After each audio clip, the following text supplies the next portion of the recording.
자, 안녕들 하세요. 올해는 비가 너무 많이 오는 것 같아요. 그죠?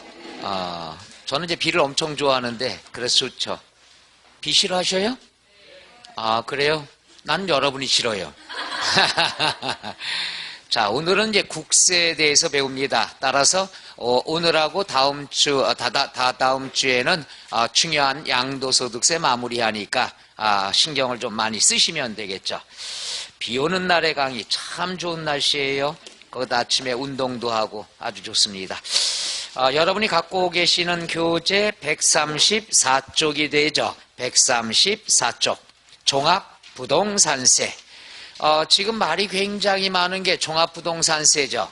따라서 이번 6월 임시국회 때 일부가 통과가 될 거라 예상을 하고 있습니다. 그런데 그때까지 통과가 안 되는 것은 하여튼 지나서 안 되면 9월달 정기국회까지도 갈 수 있겠죠. 그래서 종부세는 여태까지 배웠던 대로만 흔들림 없이 공부하시면 됩니다. 오케이? 자, 제일 먼저 134쪽에 보면은 종합부동산세가 나오는데 네모 1번에 동그라미 치세요. 과세 대상. 우리가 재산세 과세 대상과 종합부동산세 과세 대상을 연결해서 비교한 것이 되는데 그럴 필요 없어요. 재산세 일단 과세 대상은 몇 개가 되죠? 5개. 토지, 건축물, 주택, 선박, 항공기. 이 중에서 종부세 과세 대상은 딱 2개뿐이 없습니다. 몇 개뿐이 없어요? 2개. 하나는 토지, 또 하나는 주택. 이게 첫 번째 출제범위죠. 따라서 종합부동산세 과세 대상은 토지와 주택뿐이 없는데 토지는 재산세 과세 대상 3개가 있죠. 분리과세 토지, 분리과세 토지는 농지 개념이라고 그랬죠. 일단 농지. 따라서 농지는 짠하기 때문에 종부세 과세가 된다 안 된다? 안 된다. 그러면은 별도 합산 토지와 종합합산 토지만 종부세 내더라 이거예요. 그러니까 별도 합산 토지, 종합합산 토지, 주택 여기에 대해서 종부세 의무가 있더라 첫 번째. 그 다음에 네모 2번에 보면은 종부세 과세 방법에서 개인은부터 밑줄 치세요. 개인은 항상 개인별 합산이 된다. 개인별 위에다 하나 써놔도 돼요. 소유자별. 그러니까 개인별 합산이라는 건 소유자별 합산이 됩니다. 인세기 때문에 개인별로 한다. 그 다음 박스에 보면은 납세 의무자는 좀 이따 배울 거고요. 공정시장가액 비율은 각 공정, 시장 경기에 따라 공정하게 비율을 정리해 주겠다. 공정시장가액 비율은 재산세와 종부세만 있는 제도예요. 그런데 종부세는 이 제도가 내년에 폐지가 됩니다. 우리가 저번에도 말씀드렸죠. 이미 폐지되기로 개정이 됐는데 불만들이 많으니까 여론이 안 좋으니까 단계적으로 폐지하죠. 매년 5%씩 올라갑니다. 작년에 90%, 올해 95%, 95%라는 것은 5% 깎아준다는 얘기예요. 이게 내년에 몇 프로 되죠? 100%라는 건 폐지가 된다는 얘기죠. 근데 이렇게 폐지가 되지만 또 올해 어떻게 변할지 모르는 거니까 지금 그대로 하면 되겠죠. 따라서 올해만 공부하시면 돼요. 몇 프로 적용한다? 95%. 그것만 하시면 되죠. 그리고 재산세 공정시장가액 비율은 없어지지 않습니다. 그래서 토지와 건축물은 70%고 주택은 60% 서로 달라요. 안 없어지니까. 그런데 종합부동산세는 없어집니다. 없어지니까 비율이 똑같을 수밖에 없죠. 따라서 토지도 몇 프로가 되는 거죠? 95%. 주택도 몇 프로가 되죠? 95%. 내년에 같이 없어지는 거니까 비율이 똑같이 갈 수밖에 없다는 얘기죠. 해서 공정시장가액 비율은 재산세와 종부세만 있는 제도다. 그리고 재산세는 안 없어지지만 종부세는 내년에 없어진다. 근데 우리에게 내년은 있다 없다? 올해 것만 하시면 되죠. 올해 몇 프로? 95%. 같이 없어지니까 똑같다는 얘기죠. 그거 알아두시고, 세부담 상한, 요건 개정이 됐으니까 알아두셔야 됩니다. 별 표시해도 되겠죠. 세부담 상한이다 그랬으면은 요렇게 보시면 돼요. 토지다. 토지는 똑같아. 토지는 똑같이 100분의 얼마가 된다? 150이 돼요. 해서 별도합산 토지나 종합합산 토지나 토지는 똑같습니다. 100분의 150. 그래서 어려운 게 없어. 그럼 뭐가 문제가 되느냐? 주택이 문제가 되죠. 주택은 조정대상 지역이냐 조정대상 이외냐 이렇게 나눌 수가 있죠. 그럼 여기 보세요. 조정대상 지역이 아니야. 조정대상 지역이 아니면 1주택 100분의 얼마? 150. 1주택. 2주택 100분의 얼마가 된다? 150. 똑같아. 그런데 3주택 이상은 100분의 얼마? 300이 되죠. 그러니까 배가 올랐다는 얘기야. 배가. 그럼 공시가격도 올라가, 세율도 올라가, 깎아주는 제도도 없어져. 세부담 상한은 곱배기야. 그러니까 세부담이 엄청 올라갈 수밖에 없죠. 그 다음에 조정대상 지역, 조정대상 지역이다. 1주택, 1주택은 얼마? 100분의 150. 1주택은 똑같아. 그럼 2주택은 작년까지는 100분의 200이었다. 올해 개정이 됐죠. 100분의 얼마가 된다? 300이 되죠. 그러니까 차이점은 조정대상 지역이냐 아니냐. 1주택은 똑같아. 2주택부터 차이가 있다는 것. 요게 2주택이 200에서 300으로 개정됐으니까 한 번쯤은 주어져야 되겠죠. 그래서 세부담 상한은 신경을 쓰시면 되겠습니다. 이해 가십니까? 별거 아니에요, 종부세는. 자, 그 다음에 135쪽에 과세 대상에 나와 있는 것들이 있는데, 과세 대상에 관한 것 우리가 그것은 그 문제는 135쪽에 나와 있는 1, 2, 3번이 나와 있는데, 자, 하나 먼저 해볼까요? 3번 먼저 해볼게요. 3번. 우리가 3번이 나와 있는데 보니까 이렇게 나와 있죠. 과세 대상 자산이 아닌 것 이렇게 나와 있죠. 그러면 어떻게 처리가 되느냐? 요거예요. 과세 대상은 요거야. 재산이 있으면 일단 기준금액을 정해놓고 기준금액까지는 재산세만 내면 돼. 그럼 기준금액을 초과하면 종부세 내죠. 그럼 과세 대상은 바로 뭐가 나오냐? 기준금액이 나오는 거예요. 기준금액이다 그랬으면은 별도합산은 얼마 초과? 80억 초과. 자, 종합합산은 얼마 초과? 5억 초과. 이게 시험에 나오는 거죠. 그 다음 주택은 2주택 이상은 앞에다 주택수를 붙이지 않아요. 2주택, 3주택, 4주택 안 해. 그냥 주택.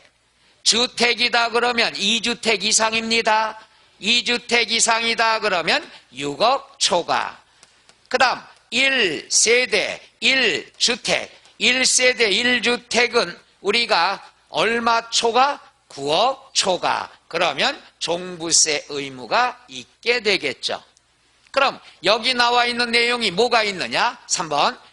과세 대상 자산이 아닌 것을 골라라. 이렇게 나왔어. 그럼 여러분한테 과제 먼저 내드린 거 있었죠? 토지의 분류. 그게 여기서 또 필요한 거예요. 공부 안 한 사람 눈빛 흔들려. 1번 보니까 뭐가 나와 있습니까? 여객 자동차 면허를 하는 사람이 차고용 토지. 차고는 사업용이 되겠죠. 사업용 토지면 별도합산이죠. 별도합산은 얼마 초과라고 그랬죠? 80억 초과. 먼저 별도합산하고 100억이라고 돼 있어요. 100억 초과가 아니라 100억이래.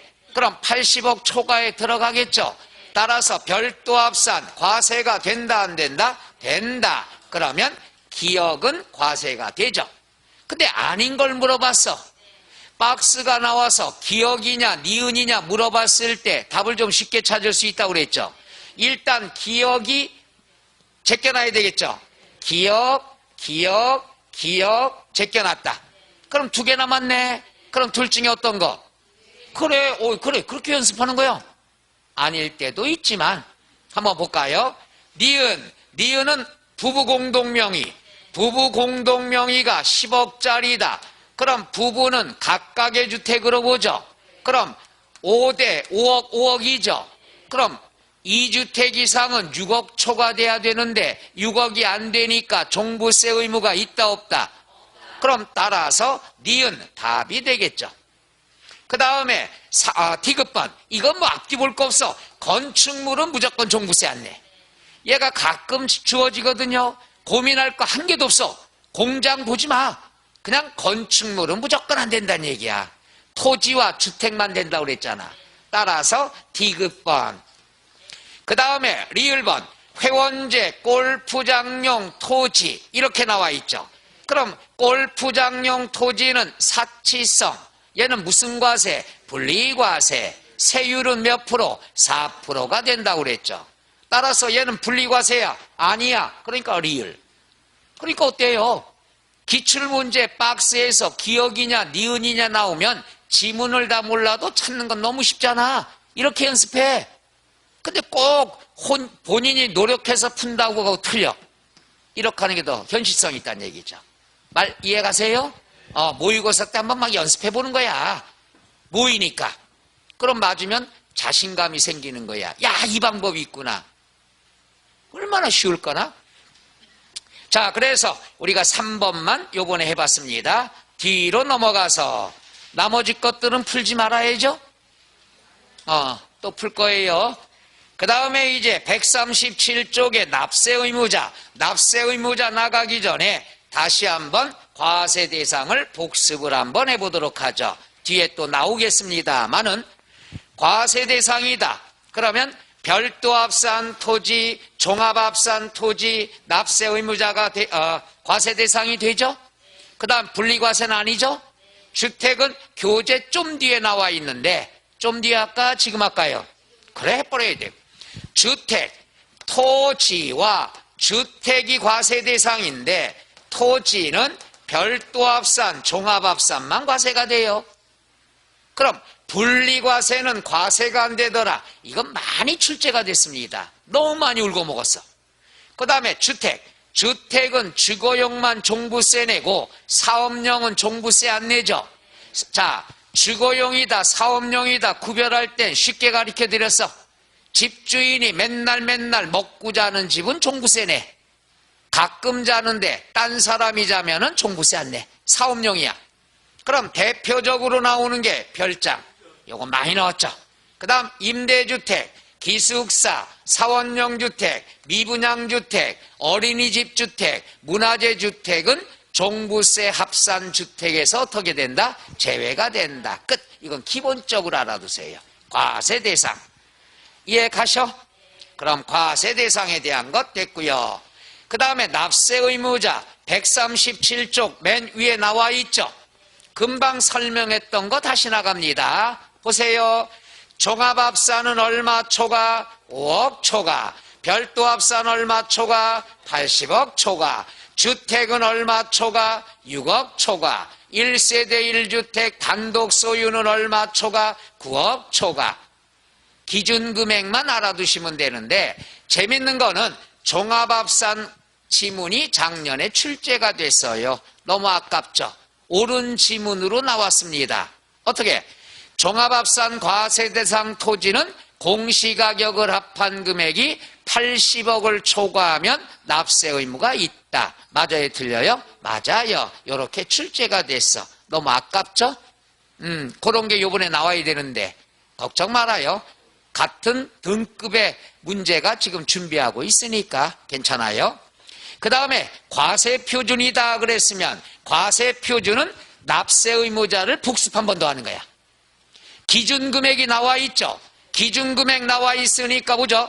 종합합산 과세표준은 전국의 공시가격 합산. 공시가격이라는 건 뭐냐? 지방세에서 기준금액을 시가표준액이라고 그러죠.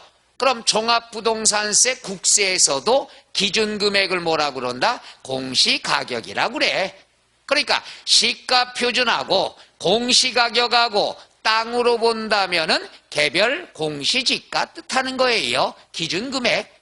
그런데 지방세는 관할구역 안의 것만 합산하지만 국세는 전국에 있는 걸 합산하는 거야. 따라서 전국의 공시가격 합산액에서 얼마 빼줘라? 5억. 5억 초과돼야 되니까.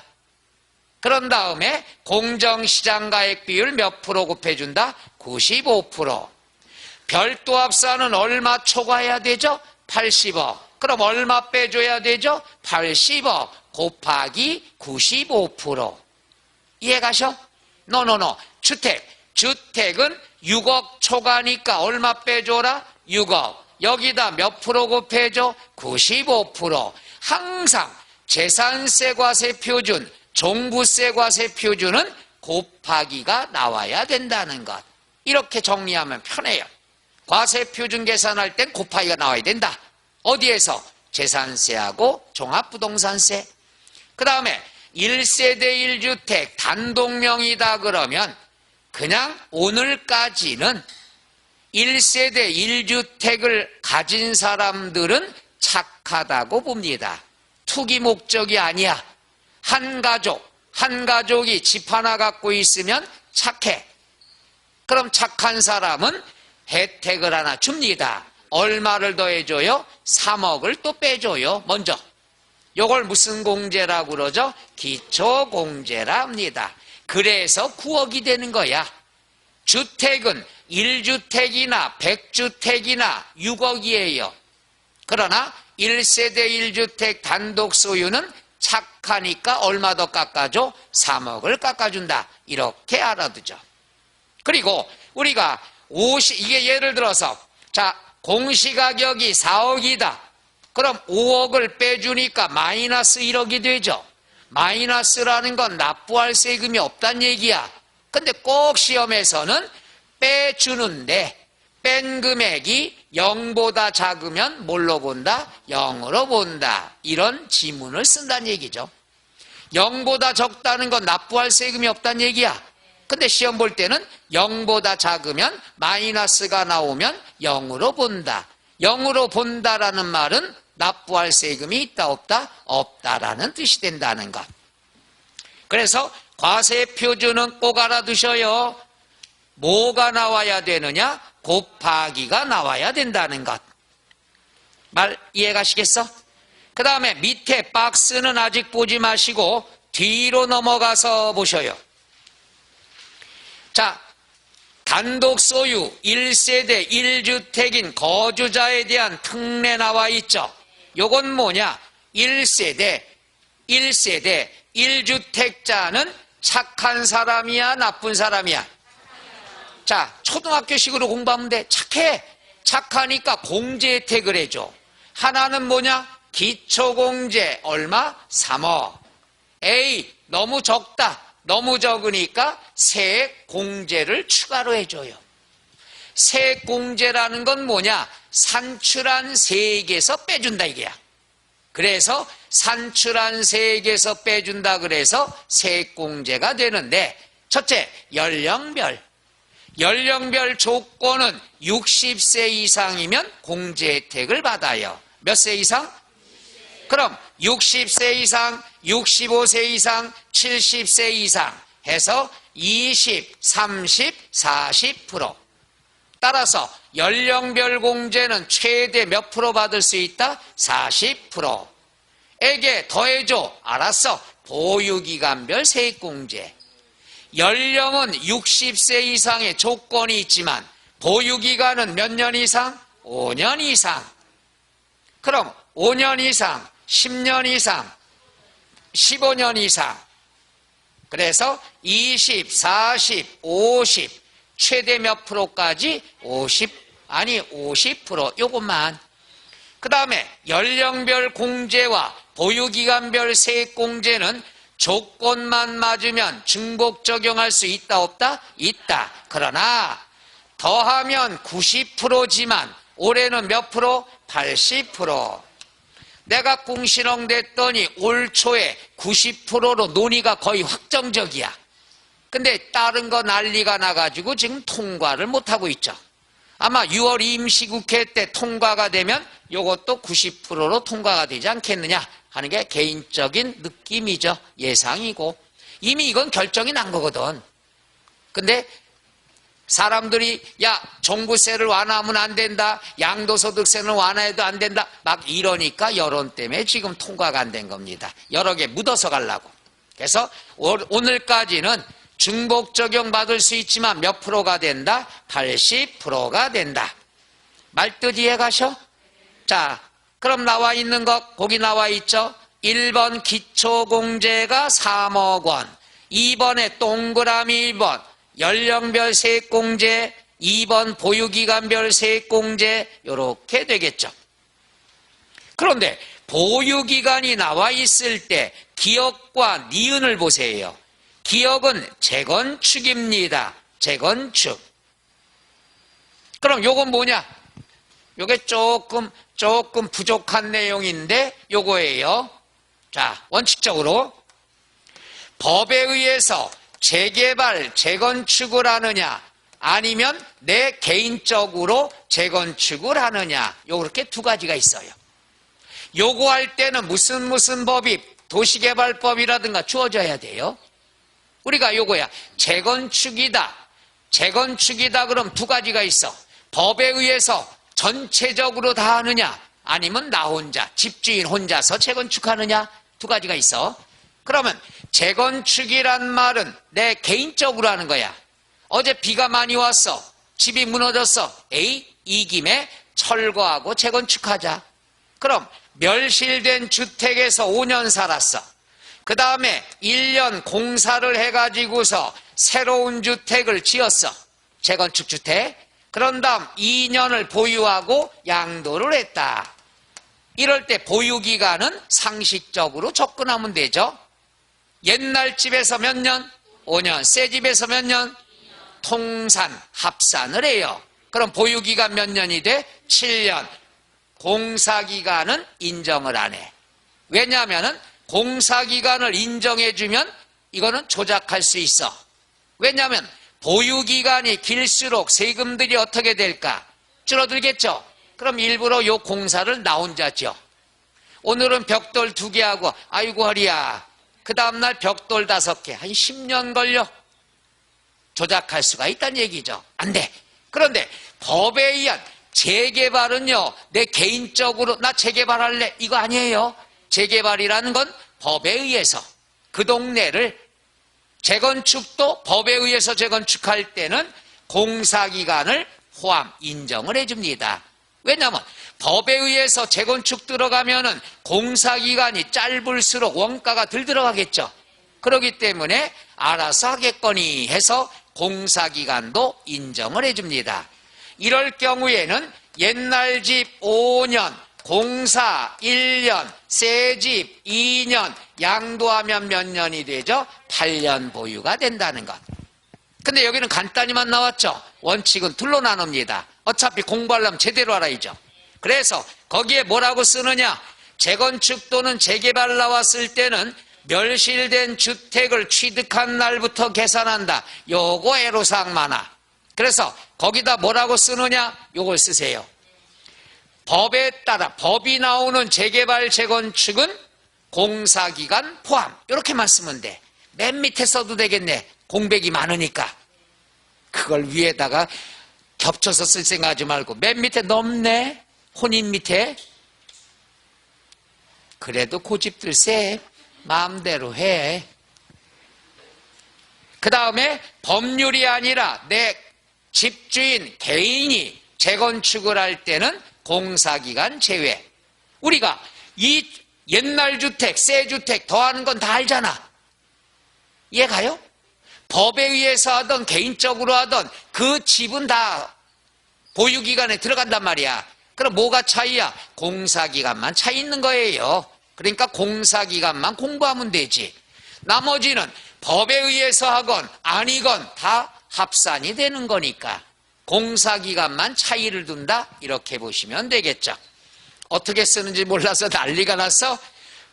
법, 괄호 열고 법, 재개발, 재건축, 공사기간 포함, 재건축, 공사기간 제외, 이렇게 쓰면 될 걸 오늘 밤 뭐 일기 써요?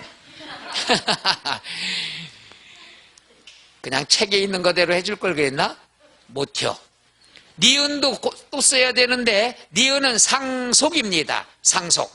거기 있는 식으로 공부하면 헷갈려. 여기 보세요. 상속이 나왔을 때 동일 세대냐, 동일 세대냐, 다른 세대냐. 이건 상식선에 접근하면 돼요. 동일 세대는 같은 집에 살다가 상속받았어. 즉 아버지 집에 아들이 같이 살았어. 같은 집에 살아야 돼. 그래야 동일 세대죠. 그리고 같이 10년 살다가 아버지가 돌아가셨어. 그랬을 경우에 보유기간은 아버지, 아들 같이 산 게 보유기간에 들어가. 왜? 같은 집에서 효도했으니까. 그래서 몇 년이 돼요? 10년이 되는 거야. 이걸 양도를 했다. 그럼 보유기간 10년이야. 효도했다는 얘기야. 그런데 다른 세대다 하는 건 아버지가 서울에 계셔, 아들이 지방에 있어, 따로따로 살았어. 했다가 아버지가 돌아가셨어. 그럼 아버지 주택을 상속받아야죠. 같은 집에 살았으면은 아버지, 아들 기간은 똑같아. 인정해줘. 그런데 따로 살다가 상속받으면 아버지의 보유기간은 인정한다, 안 한다? 안 한다. 상속인이 상속 개시한 날부터 우리가 보유기간을 계산한다는 얘기죠. 차이점 요거 이해 가시나? 그러니까 동일 세대다. 같은 집에 효도했으니까 그 기간 다 인정해 주겠다. 따로 살다가 상속받았다. 돌아가신 피상속인의 보유기간은 인정 안 해. 상속인이 받은 날부터 처리한다. 그러니까 같이 살았을 때가 보유기간이 길어지겠죠. 그래서 요건 동방예의지국이니까 혜택을 주는 거야. 그래서 거기 나와 있는 대로 여긴 하나만 나왔죠. 상속받은 주택은 피상속인이 취득한 날부터 계산한다. 그렇죠? 요것만 봐선 헷갈릴 수가 있습니다. 동일 세대냐 다른 세대냐. 요것도 잘못 받았어요. 니은 배우자로부터 상속받았다? 그럼 같은 집에 살았다는 거 아니야. 말 이해 가요? 이럴 때는 어떻게 된다? 돌아가신 분 같은 집에 살았으니까 그게 동일 세대라는 거야. 아버지가 동일 세대일 수 있고 배우자는 100% 동일 세대 아니야. 같이 살았으니까. 배우자 같이 사는 거 아니야? 몰라요? 몰라요 하는 분은 이제 심각한 가정사를 얘기한 거야. 그냥 참고 살아요. 그래서 동일 세대다 그랬으면, 같은 집에 살았다 그러면 피상속인 돌아가신 분 거부터 합산이 들어간다는 것.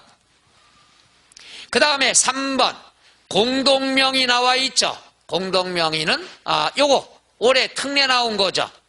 부부 공동명의인데 단독 소유 1세대 1주택으로 밑줄 신고할 수 있다. 신고할 수 있다. 그게 올해 강화가 된 거니까 그렇게만 일단 알아두고, 그 밑에 공제율 나와 있죠. 연령별 60세 이상, 65세 이상, 70세 이상, 2, 3, 4. 보유기간은 5년 이상, 10년 이상, 15년 이상, 2, 4, 5 이렇게 되겠죠. 그런 것들은 꼭 기본적으로 알아둬야 되겠죠. 그 다음에 밑에 1세대 1주택자 범위는 2번만 보세요. 2번 다가구 주택. 다가구 주택이다 그러면 전체를 하나의 주택으로 봅니다. 전체를 하나의 주택으로 보는데 밑줄 구분 등기. 한 세대가 독립하여 구분 사용할 수 있도록 구획된 부분은 각각의 주택으로 본다. 원칙은 하나의 주택인데 독립구분 사용할 수 있도록 구획이 됐으면 어떻게 된다? 각각의 주택으로 본다. 이해가셔? 그 다음에 동그라미 4번 동고몽양은 몇 년?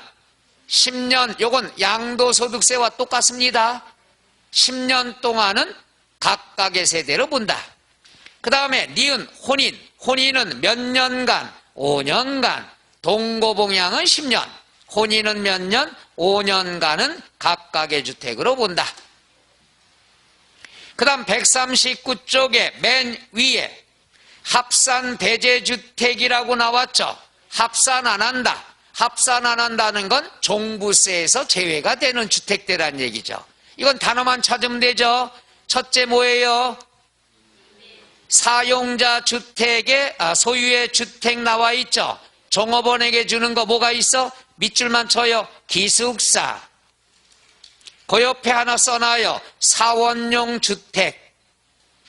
기숙사 옆에 사원용 주택. 칸이 넓잖아, 그죠? 그 다음에 미분양주택. 그 다음에 밑줄 가정어린이집. 가정어린이집 2로 노후로.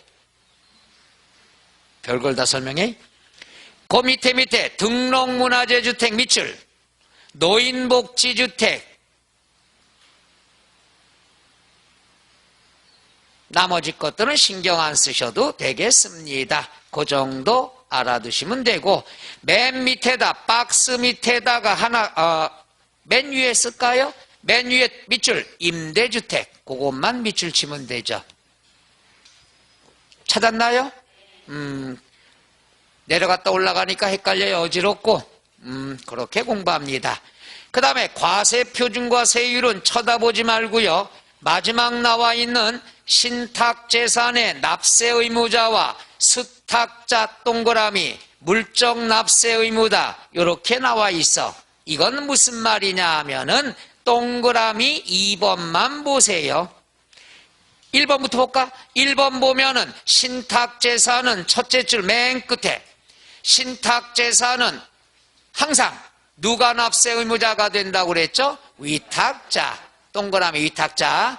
그런데 2번 수탁자의 물적 납세 의무라는 것은 첫째 줄 맨 끝에 위탁자가 두 번째 줄 가운데 종합부동산세를 체납한 경우로서 위탁자 다른 재산에 징수를 하여도 징수할 금액이 미치지 못할 때는 세 번째 맨 끝에 수탁자는 신탁재산으로서 위탁자 세금을 납부할 의무가 있다. 이 말은 뭐냐? 납세 의무자가 위탁자야. 근데 위탁자의 재산으로도 충당이 안 돼. 그러면 신탁재산을 관리하는 수탁자가 그 납부할 의무를 진다. 이런 말이죠. 그러니까 위탁자가 내야 되는데 모질라면은 신탁재산에 대한 걸로 메꿀 수 있다. 누가? 수탁자가. 그래서 이걸 수탁자의 물적 납세 의무라 얘기합니다. 여태 시험에 딱 한 번 나왔습니다. 의미가 별로 없어. 이번 시험은. 다만 뭐만 알면 되느냐? 신탁재산은 올해부터 납세 의무자가 누가 된다? 위탁자. 그 다음에 140쪽에 나와 있는 세율이 나와 있는데 세율은요 절대로 좋은 소식 가르쳐 줄게. 세율은 절대로 숫자 외울 필요가 없습니다. 지금 예민하고 또 종합부동산세가 상위 2%로 조정을 함에 따라 세율도 정해지지 않았어요. 그렇기 때문에 세율의 숫자는 절대로 외우지 마. 좋지 않아요? 만약에 과거에 이 세율이 시험에 나온 적이 하나 있어. 근데 재밌는 건 세율을 못 외워도 답은 작게 나와. 그 나중에 기출문제 하면서도 설명을 드릴게. 그럼 얘는 뭐만 알면 되나? 얘는 알아야 돼. 뭐냐? 종합부동산세 세율은 초과 누진 세율만 적용하더라. 끝. 이러면 돼. 초과 누진 세율만. 뭐 몇 단계 몰라도 돼요. 보면은 볼게요. 이거 보죠. 주택 2주택 이하 소유다. 2주택 이하 소유다 그러면 1000분의 6에서 1000분의 30 몰라도 돼. 6단계 몰라도 돼. 초과 누진 세율이더라. 주택은. 그 다음에 3주택 이상을 소유하면 2주택의 곱빼기야. 1000분의 6이니까 곱빼기가 얼마? 12. 30의 곱빼기가 얼마? 60. 노우. 우리가 초과 누진세율. 주택은 초과 누진세율이더라. 끝. 그 다음에 법인은 절대로 쳐다보지 말어. 좋잖아요? 그 다음에 요거는 알아둬야 되는데, 이거는 뭐 당연한 상식입니다. 우리가 이런 거 배웠죠. 세법에서 금액이 달라졌으면 달라진 금액이 되겠죠. 변경이 됐으면 변경된 금액이죠. 그럼 변경이 되면은 변경 전의 건 쳐다볼 필요 있다 없다? 없어. 바로 그거예요. 변경이 됐으면 변경된 금액인데 시험엔 변경 전 이렇게 틀리게 나온다는 얘기예요. 여기 보면은 표준세율, 탄력세율 배웠죠? 표준세율의 100분의 50 범위 내에서 가감 조정할 수 있다 없다? 그럼 가감 조정이 적용이 됐으면 적용된 세금을 적용한다는 얘기죠. 적용 전 노후, 바뀌면 바뀐 금액이란 얘기야. 또 하나, 세부담 상한이 있는데 세부담 상한을 적용받았을 경우에는 적용받은 세금을 적용하죠. 적용 전 이러면 틀린 거지. 말 이해 가셔? 이게 칠판이야. 새 거 살 때 1년 전에 100원이었어. 1년 지난 다음에 70원으로 가액이 변경됐어. 그럼 앞으로 이 칠판은 얼마짜리야? 70원짜리가 되는 거야. 세법이 바뀐다. 그러면 과거는 필요 없다는 얘기야. 당연한 얘기인데 이렇게 지문을 어렵게 나온 거야. 그래서 이렇게 알아도 세법은 변경됐으면 변경된, 적용됐으면 적용된 이거지. 변경 전, 적용 전 다 틀린다는 얘기죠. 우리에게 과거는 있다 없다? 그렇죠. 여러분이 그래서 주민등록증을 일부러 찢어버리고 다시 발급받는 이유가 뭔데? 그렇지. 그 사진 보면 왠지 그렇죠? 사진이 참 많이 달라지는 거예요. 여기 있는 제 사진은 저거 한 15년 전인가 뽀샵해서 찍은 건데 여태 그거 쓰고 있어요. 자수했습니다 저는. 그러니까 이상하잖아요. 너무나 깎아내가지고 이렇게 하고 있잖아요. 그죠? 자연스럽게 없다는 얘기죠. 자, 그러면 나와 있는 내용, 그 내용 알아두시면 되고요.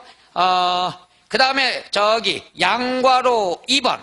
양괄호 2번에서 보면은 뭐가 있느냐 그러면 동그라미 2번. 금방 설명했죠. 표준세율의 100분의 50 범위 내에서 가감 조정된 세율이 적용되면 동그라미. 무슨 세액? 적용된 세액. 세부담 상한을 적용받으면 뭐가 된다? 적용받은 세액이 되겠죠.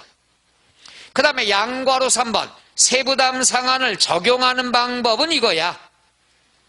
내가 올해 샀어. 올해 샀으면은 어떻게 돼? 작년에 세부담 적용 내가 안 받았죠? 그래도 관계가 없어요. 밑줄.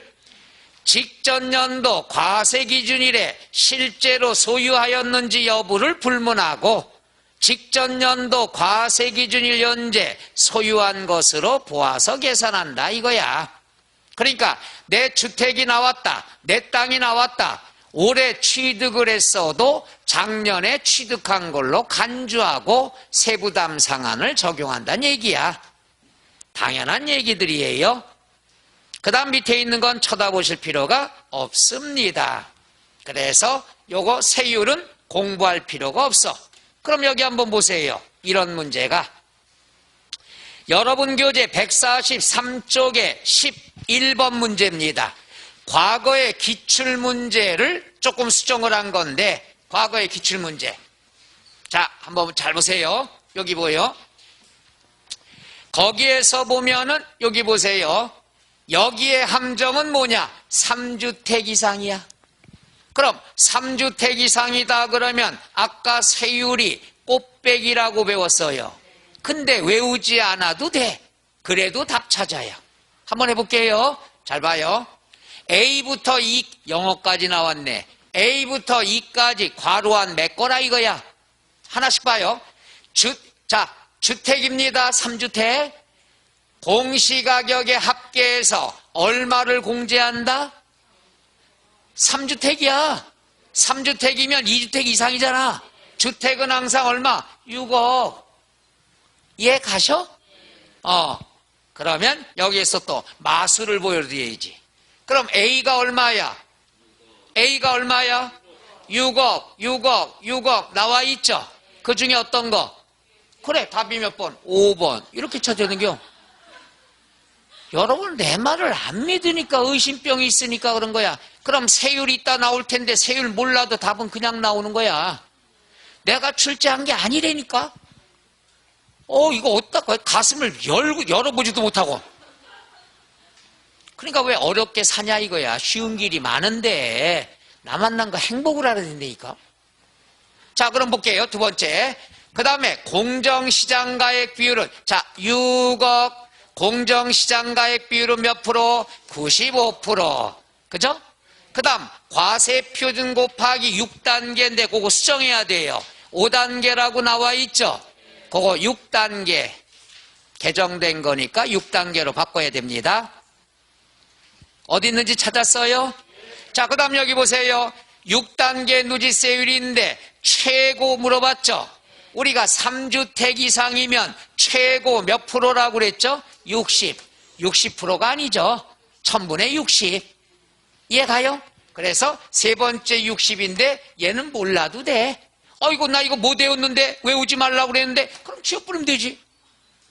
그 다음에 산출세액은 종합부동산세에서 뭘 빼줘야 돼? 재산세 낸 거 빼줘야지. 그러면 D가 재산세. 그 다음 배웠어. 뭐가 있느냐? 우리가 세부담 상한입니다. 세부담 상한이다. 그럼 여기 나왔잖아. 세부담 상한은 우리가 3주택. 자, 여기가 조정대상 지역이 아니야? 1주택 얼마? 150. 2주택 얼마? 150. 3주택 얼마? 그래, 300이 되는 거지.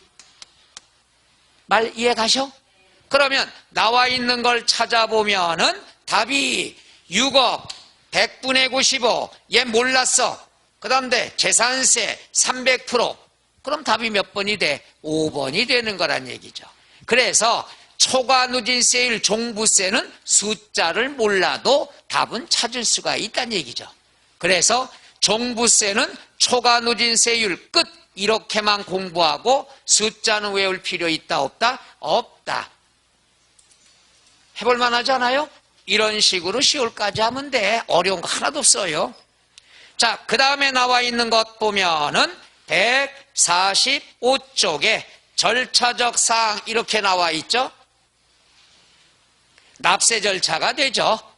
그럼 볼까요? 1번 과세기준일 몇 월 며칠. 자, 그 다음 여기 보죠. 납세지. 다른 건 지방세는 납세지가 소재지가 되겠죠. 물건이 있는 곳을 소재지라고 그래. 사람이 있는 곳은 뭐가 돼? 주소지가 되는 거죠. 희한하게 납세지는 2개뿐이 없는데 시험에 자주 나오거든요. 작년에도 2 지문이 나왔어요. 근데 틀리더라고. 자, 그 다음에 납기다 그랬으면은 원칙 12월 1일부터 15일이라는 거. 그러면 원칙은 고지서 날라와. 부과라는 말은 고지서라고 그랬잖아. 정부 부과라는 건 정부에서 고지서 보낸다 이거야. 그럼 납부기간은 1일부터 15일. 재산세는 16일부터 말일이지만 종부세는 1일부터 걷죠. 왜? 연말이니까 송년회 돈 다 쓰고 세금 안 낼까봐 미리 걷는 거란 말이야. 이것도 다 그런 걸 계산해서 기간을 정하는 거야. 1일부터 15일. 야, 근데 고지서가 나왔는데 1억이 나왔어. 야, 내가 노숙한 지가 벌써 몇 년인데 무슨 1억이 나와. 나 못 믿겠어. 내가 자료 수집해서 자진해서 신고 납부할 거야. 선택할 수 있다 없다? 있다. 그런데 재밌는 건 잘 봐. 고지서 날라오면 돈만 내면 돼. 야, 나 고지서 못 믿어. 내가 신고할 거야. 신고납세를 선택을 하고 과소신고를 했으면 벌칙 여기다 써놔야죠. 과소신고 가산세가 부과가 됩니다. 그런데 난이도 최상이야. 이건 괘씸죄야. 야, 너 그냥 고지서 날라오면 돈만 내면 되지 왜 신고한다고 고집을 부려. 그리고 적게 신고하면 가산세가 부과되는데 난이도 최상. 과소신고 가산세는 부과되지만 무신고 가산세는 부과되지 않다. 이게 바로 난이도 최상입니다. 그 다음에 고지서는 똑같아. 납기 개시 며칠 전까지? 5일 전까지. 요거부터 한 다음에 교재보고 밑줄 쳐드릴게. 그 다음 분할납부. 분할납부는 얼마 초과? 250만 원 초과. 몇 개월 이내? 신청만 하면 되지 허가받을 필요 없죠. 야, 돈 너무 많어. 나 나눠낼래? 신청서에 쓰기만 하면 돼요. 그러면 500만 원 이하는 250만 원 먼저 내고 초과액은 6개월 이내 내면 되죠. 그 다음에 500만 원 초과는 반반. 그 다음 종합부동산세는 부가세가 뭐가 쫓아다녀? 농어촌 특별세 몇 프로? 20%. 그럼 볼게요. 자, 1번 과세기준일 6월 1일, 납기 12월 1일부터 15일. 징수방법은 1번 정부 부과가 원칙이다. 그리고 고지서는 납부기간 개시 며칠 전. 그리고 선택적으로 신고납세할 수 있다 없다? 있다. 2번 납세지. 납세지는 여기 보세요. 요거야. 납세지는 주소지 관할이 되겠죠. 그럼 여기서 잘 봐요. 비과세나 감면은 재산세 규정을 갖다 써. 재산세 규정을 준용한다. 그러니까 재산세가 먼저 생겼으니까 종부세의 비과세 규정, 그 다음에 감면 규정은 재산세 규정을 갖다 써. 그런데 납세지는 갖다 쓸 수 없어. 왜? 재산세 납세지는 소재지야. 종부세 납세지는 주소지야. 그래서 주소지도 맞는 지문이 되고요. 그 다음 소득세법 규정을 준용한다. 이것도 맞는 말이에요. 왜? 소득세도 납세지는 어디가 되는 거야? 주소지가 되니까. 그래서 다른 건 다 재산세 규정을 따라갑니다마는 납세지만큼은 주소지 또는 무슨 규정을 따라간다? 소득세법을 준용한다. 2번 나와 있죠? 동그라미 2번? 그거 보시면 되고, 동그라미 3번 부가세는 20% 뭐가 붙는다? 농어촌 특별세. 3번 분납 1번 250만 원 초과 몇 개월 이내? 6개월 이내. 2번의 신청은 납부기한 내라고 하는 건 내가 신청하면은 신청서에 쓰기만 하면 된다는 얘기야. 물납은 미리 신청해야 되지만 분납은 우리가 납부기한까지 신청하면 돼. 돈 낼 때 신고하라는 얘기야. 그 다음에 감면 1번 재산세 감면 규정을 따라간다. 끝. 준용은 갖다 쓴다라는 얘기가 되겠죠. 이해 가시겠어요? 그 다음 뒤에 146쪽은 쳐다볼 필요가 없습니다. 그럼 문제 하나 해볼까요? 문제는 18번 보세요. 148쪽에 18번. 자, 단어 한번 찾아볼까요? 종합부동산세에 관한 설명이다. 옳은 것은? 자, 1번 포인트가 뭘까? 과세기준일.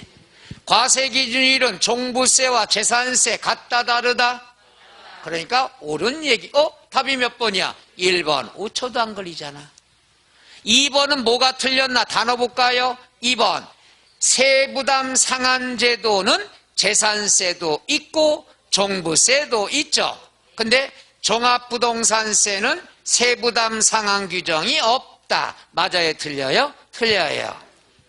그러니까 재산세하고 종부세 같은 규정은 세부담 상한하고 공정시장 가액 비율하고 과세기준이라고. 그 다음에 3번. 물납제도 있다 없다? 없다. 물납은 재산세만 있죠? 그 다음에 4번. 종부세 말하는 주택의 범위와 별장이 포함된다, 안 된다? 안 되죠. 별장은 종부세 내 안 내? 안 내요. 주택만 내는 거야. 그 다음에 자, 납세지 나왔네. 납세지는 소재지야, 주소지야? 근데 여긴 뭐라고 돼 있죠? 소재지가 됐다. 단어 다 보이나요? 이렇게 찾으면 되는 거야. 뭐 이렇게 열심히들 많이 쓰셔? 뒤에 해설에 잘 나왔을 텐데. 자, 여기까지 해서 종합부동산세 올해 예상 문제는 한 문제가 됩니다. 그러니까 나올 게 뻔하단 얘기야. 세율의 숫자는 나올 가능성이 희박하다는 얘기죠. 그럼 많이 나오는 게 뭐냐?